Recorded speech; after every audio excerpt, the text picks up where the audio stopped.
On Monday, August 11th, the Organization of Islamic Cooperation, the OIC, the world's top Islamic body, denounced the persecution of Christians in Mosul, northern Iraq. The Secretary General said that the forced displacement of Mosul's Christians showed that Islamic State, or ISIL or ISIS, practices have nothing to do with Islam and its principles that call for tolerance and coexistence. Indeed, calls for tolerance and coexistence. Really now? Well, why don't we take a look at who the OIC is and ask ourselves the question, well, how have members of the OIC treated their Christians? Well, members of the OIC include Iraq, Iran, Turkey, Saudi Arabia, Syria, Egypt, and Lebanon. And what has happened to their Christians? Well, in Iraq, they're being brutally tortured and raped as we speak. In Iran, if you're a Christian minister, you can spend a lot of time in an Iranian jail simply for being Christian.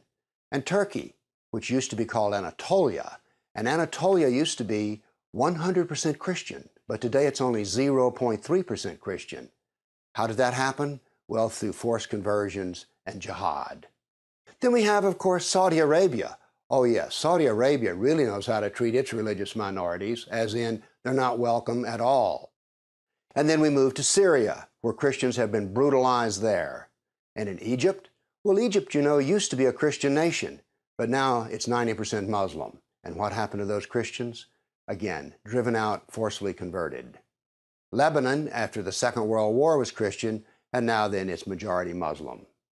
So what happened to all the OIC Christians? Well, they were brutalized. But here's the important question. Why do we want to believe this lie, that Islam treats its religious minorities well? Well, we have a lie of our own, see? Our lie is that we're not at war with Islam. There's just a few Sunni Islamist extremists. Let's get some things straight. Islam is at war with us. And these Sunni Islamist extremists, like Islamic State, turn out not to be extremists at all.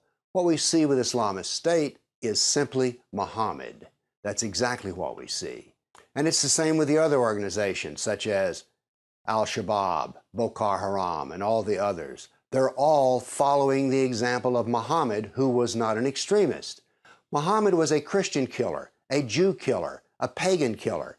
So an Islamic State and all these other organizations that are jihadists, they are simply doing what they're supposed to do. The problem is this: Islam is dualistic, and the nice, peaceful Muslim you know at work is Islam, but also cutting off the heads of Christians is Islam. That's what dualism is. It means two ideas that are contradictory are true at the same time. The problem is Islamic State is at war with us, but we are not at war with Islamic State. You see, we want to tie, but Islam wants to win. Thank you.